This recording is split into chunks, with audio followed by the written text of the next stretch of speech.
The incident that ignited this firestorm happened during what was supposed to be an ordinary WNBA matchup, yet it quickly spiraled into one of the most talked-about controversies in the sport's history. Caitlin Clark, the rookie phenom who has brought record-breaking attention and sold-out crowds to the league, suddenly found herself on the receiving end of Brittney Griner's fury. In front of cameras and thousands of witnesses, Griner deliberately elbowed Clark, not in the course of play, not in the heat of a battle for the ball, but in a way that felt like a targeted assault.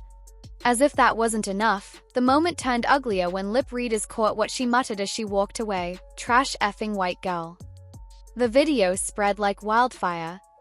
Fans slowed it down, zoomed in, and shared it across every platform. The words were clear, the intent unmistakable.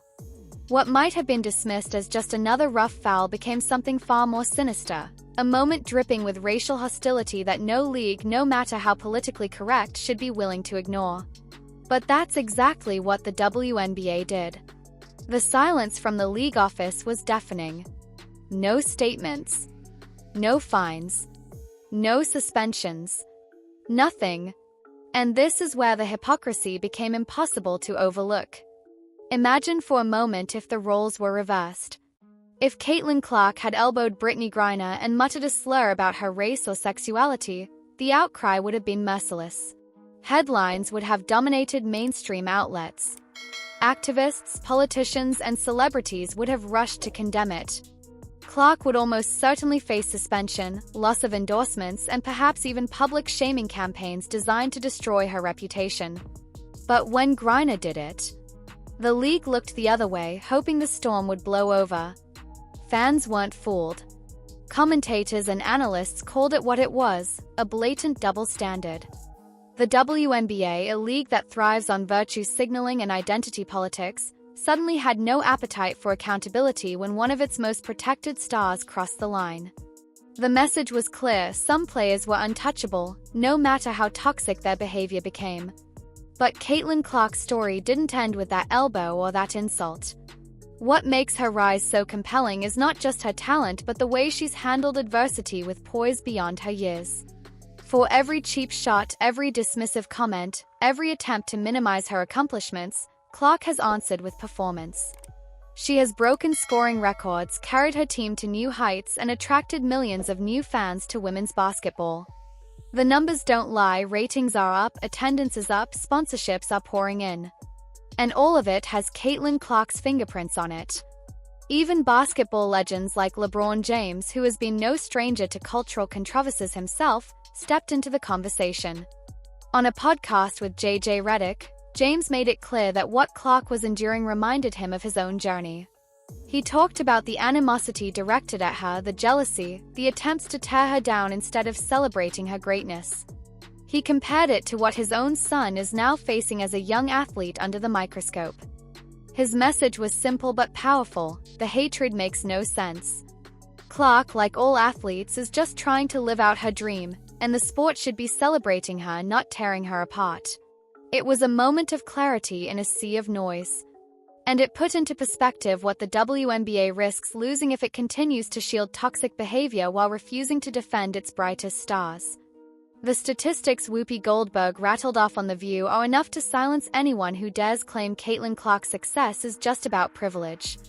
She is the NCAA's all-time leading scorer, men or women. She has shattered records for assists, three-pointers, and double-doubles, both in college and now in the professional league. She's Rookie of the Year, an All-WNBA first-team selection, and the single most influential player to enter women's basketball in a generation.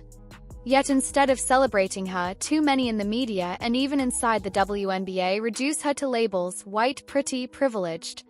It's not just disrespectful, it's insulting to every woman who has fought to prove that women's sports should be about skill, not skin color. Clark's talent is undeniable, and it has done something the WNBA has been begging for since its inception: it has made people care. Even her critics can't ignore the numbers. When Clark plays, TV ratings triple. Arenas fill to capacity. Sponsorship dollars surge. For the first time in league history, players are flying on chartered planes, and the league is starting to taste a kind of financial viability it has never known. That isn't happening because of slogans or social justice campaigns. It's happening because Caitlin Clark is a once-in-a-lifetime player whose excellence transcends identity politics. And that's the real reason behind the resentment. Deep down, the critics know that Clark's rise exposes the emptiness of their rhetoric. She isn't succeeding because she checks the right boxes on some woke scorecard. She's succeeding because she's earned it through sweat, sacrifice, and sheer brilliance on the court. And nothing terrifies her detractors more than the idea that greatness, true greatness, can't be explained away by identity. The WNBA now finds itself at a crossroads. Will it continue to protect players like Brittney Griner, whose actions damage the league's credibility and alienate fans? Or will it embrace the transformative potential of Caitlin Clark, even if it means confronting uncomfortable truths about favoritism and double standards? The choice will define the future of women's basketball. Because here's the truth: the elbow, the insult, the silence, they were all meant to intimidate, to put Clark back in her place. But instead, they've only made her shine brighter. Every record she breaks, every crowd she draws, every young girl who picks up a basketball because of her, it all stands as living proof that talent speaks louder than politics. And that's why, no matter how much the critics rage, Caitlin Clark is destined to rise above. She represents a future where women's sports are judged by skill, passion, and performance, not by identity or privilege. And that, more than anything, is why her success matters. So, what do you think? Was the WNBA's silence after Griner's attack an unforgivable betrayal of fairness? Should Clark be celebrated as the savior of women's basketball, no matter what her critics say? Drop your thoughts in the comments below.